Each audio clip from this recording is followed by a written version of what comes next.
আসসালামু আলাইকুম। আজকে আমরা উপপাদ্য 3-এর সমাধান করব। এখানে বলা আছে প্রমাণ করো যে modulus DT by DS equal to modulus kappa এবং modulus DB by DS equal to modulus tau. এখন মনে করি এটি হচ্ছে একটি বক্ররেখা। এই বক্ররেখার নিকটবর্তী দুটি বিন্দু হচ্ছে পি অফ এস এবং Q of S plus del S. এখন ধরি পি বিন্দুতে অঙ্কিত স্পর্শক এবং কিউ বিন্দুতে অঙ্কিত স্পর্শক দ্বয়ের মধ্যবর্তী কোণ ডেল থিটা। তাহলে আমরা এভাবে লিখব, মনে করি কোনো বক্ররেখার নিকটবর্তী দুটি বিন্দু পি অফ এস এবং Q of S plus del S এ অঙ্কিত স্পর্শক দ্বয়ের মধ্যবর্তী কোণ হচ্ছে ডেল থিটা। এখন মনে করি পি বিন্দুতে একক স্পর্শ ভেক্টর হচ্ছে টি এবং কিউ বিন্দুতে একক স্পর্শ ভেক্টর হচ্ছে টি প্লাস ডেল টি। এখন আমরা জানি vector A cross vector B equal to modulus vector A modulus vector B into modulus sine theta. তাহলে এখানে ভেক্টর টি এবং vector T plus del T এর ক্রস গুণন equal to T cross T plus del T equal to modulus T into modulus T plus del T into modulus sine. যেহেতু এখানে del theta কোণ উৎপন্ন করে তাহলে হবে সাইন ডেল থিটা। এখন টি এর সাথে যদি আমরা টি প্লাস ডেল টি এর ক্রস গুণন করি তাহলে T cross T plus T cross del T equal to, যেহেতু এখানে টি হচ্ছে একক স্পর্শ ভেক্টর, এখন আমরা জানি একক স্পর্শ ভেক্টরের মান হচ্ছে 1। আবার এখানে টি প্লাস ডেল টি হচ্ছে একক স্পর্শ ভেক্টর, তাহলে টি প্লাস ডেল টি এর মান হবে 1 into sine del theta implies that.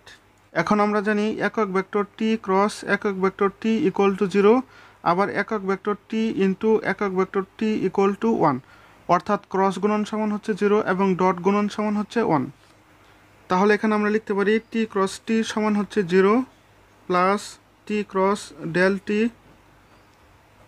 equal to modulus sin del theta implies that t cross del t equal to modulus sin del theta।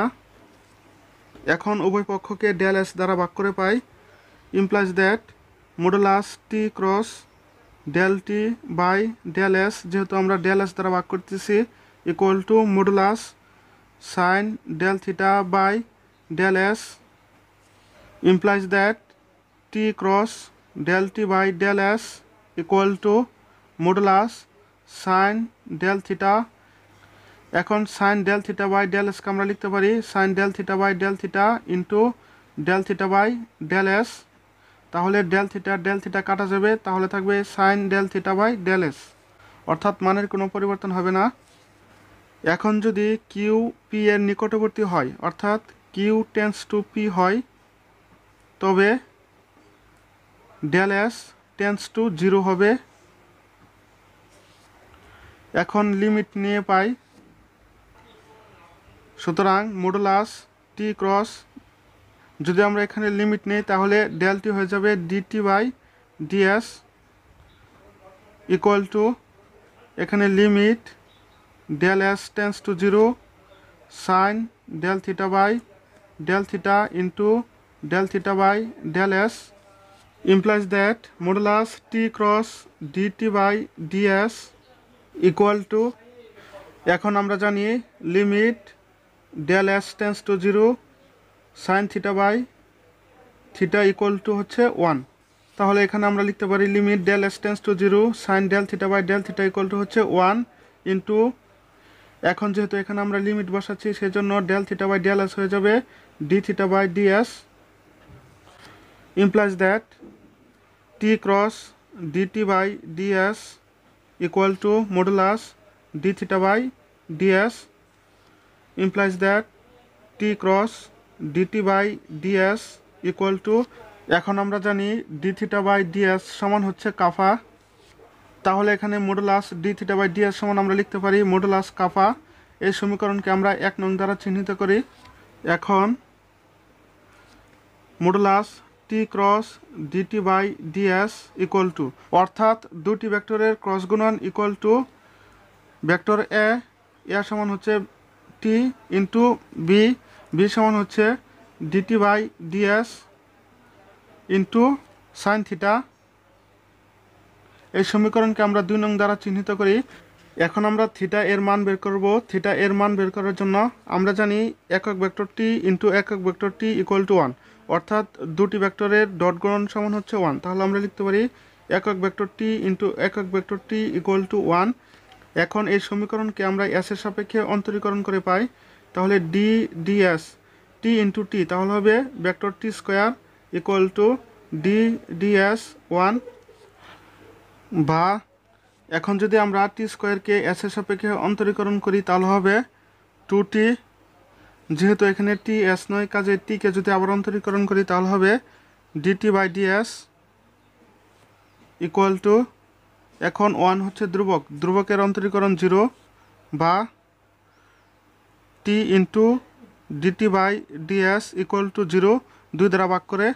এখন আমরা জানি দুটি ভেক্টরের ডট গুণন 0 হলে তারা পরস্পর লম্ব, সুতরাং আমরা বলতে পারি ভেক্টর টি এবং ডিটি বাই ডিএস হলো পরস্পর লম্ব। যেহেতু পরস্পর লম্ব সেক্ষেত্রে আমরা লিখতে পারি theta equal to pi by 2। এখন থিটা এর মান 2 নং সমীকরণে বসিয়ে পাই।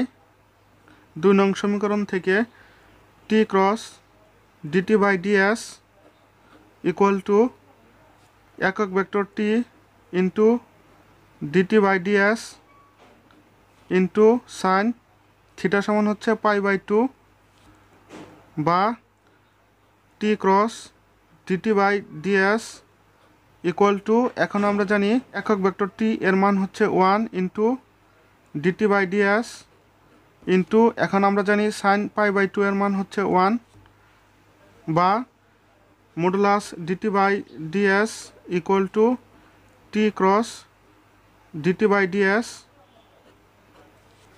বা DT by DS equal to, এখন 1 নং সমীকরণ থেকে আমরা জানি T cross DT by DS সমান হচ্ছে কাফা, তাহলে এখানে হবে মডুলাস কাফা 1 নং সমীকরণ হতে, অর্থাৎ modulus DT by DS equal to kappa প্রমাণিত। দ্বিতীয় অংশে আমরা প্রমাণ করব modulus DB by DS equal to modulus tau. এখন মনে করি কোনো বক্ররেখার নিকটবর্তী দুটি বিন্দু পি অফ এস ও Q of S plus del S এ অঙ্কিত দ্বি অবিলম্বদ্বয়ের মধ্যবর্তী কোণ হচ্ছে ডেল ফাই, এবং আরও মনে করি পি ও কিউ বিন্দুতে একক দ্বি অবিলম্ব ভেক্টর বি ও বি প্লাস ডেল বি। এখন আমরা জানি দুটি ভেক্টরের ক্রস গুণন অর্থাৎ P cross Q equal to modulus P into modulus Q into sine theta. তাহলে এখানে দুটি ভেক্টর বি ও বি প্লাস ডেল বি এর ক্রস গুণন হবে B cross B plus del B equal to modulus B into modulus B plus del B into sine, এখানে যেহেতু del phi কোণ উৎপন্ন হয় তাহলে হবে সাইন ডেল ফাই, বা এখন ভেক্টর বি দ্বারা ক্রস গুণন করলে হবে B cross B plus B cross del B equal to, এখানে বি হচ্ছে একক ভেক্টর আর একক ভেক্টরের মান হচ্ছে 1, আবার বি প্লাস ডেল বি হচ্ছে একক ভেক্টর, তাহলে বি প্লাস ডেল বি এর মান হবে 1 into modulus sine del phi, বা এখন আমরা জানি দুটি একক ভেক্টরের ক্রস গুণন ইকুয়াল টু 0 এবং দুটি একক ভেক্টরের ডট গুণন ইকুয়াল টু 1, তাহলে এখানে বি ক্রস বি সমান হবে 0 plus B cross del B equal to modulus sine del phi, বা modulus B cross del B equal to modulus sine del phi. এখন উভয় পক্ষকে ডেল এস দ্বারা ভাগ করে পাই, বা modulus B cross del B by del S equal to modulus sine del phi divided by del S, যেহেতু আমরা ডেল এস দ্বারা ভাগ করতেছি, বা modulus B cross del B by del S equal to, এখন sine del phi by del এসকে আমরা লিখতে পারি sine del phi divided by del phi into del phi by del S. তাহলে ডেল ফাই কাটা যাবে, থাকবে sign del phi by del S, অর্থাৎ মানের কোনো পরিবর্তন হবে না। এখন কিউ টেন্স টু পি হলে ডেল এস টেন্স টু 0 হবে। এখন লিমিট নিয়ে পাই বা মডুলাস বি ক্রস, এখন লিমিট নেওয়ার পর del B by del S হয়ে যাবে db by DS equal to limit del S tends to 0 sine del phi divided by del phi into del phi by del S equal to, এখন আমরা জানি limit del S tends to 0 sine theta by theta equal to 1। তাহলে এখানে limit del S tends to 0 sine del phi by del phi সমান হবে 1 into, এখন যেহেতু এখানে লিমিট আছে তাহলে del phi by del S হয়ে যাবে d phi by DS equal to d phi by DS equal to, এখন আমরা জানি ডি ফাই বাই ডিএস সমান হচ্ছে টাউ। সুতরাং B cross DB by DS equal to modulus tau. এই সমীকরণকে আমরা 3 নং দ্বারা চিহ্নিত করি। এখন B cross DB by DS equal to, অর্থাৎ দুটি ভেক্টরের ক্রস গুণন সমান আমরা লিখতে পারি modulus vector B into modulus DB by DS into sine beta. এখন আমরা এই সমীকরণকে 4 নং দ্বারা চিহ্নিত করি। এখন 4 নং সমীকরণে আমরা বিটা এর মান বের করব। এখন বিটা এর মান বের করার জন্য আমরা জানি vector B into vector B equal to 1, অর্থাৎ দুটি ভেক্টরের ডট গুণন সমান হচ্ছে 1। তাহলে আমরা লিখতে পারি vector B into vector B equal to 1। এখন এস এর সাপেক্ষে অন্তরীকরণ করে পাই D DS vector B into vector B, তাহলে হবে B square equal to D DS 1 বা, এখন বি স্কোয়ারকে যদি আমরা এস এর সাপেক্ষে অন্তরীকরণ করি তাহলে হবে 2b, যেহেতু বি এস নয় কাজে বিকে যদি আবার অন্তরীকরণ করি তাহলে হবে db by DS equal to 1 হচ্ছে ধ্রুবক, ধ্রুবকের অন্তরীকরণ 0 বা b into DB by DS equal to 0 2 দ্বারা ভাগ করে।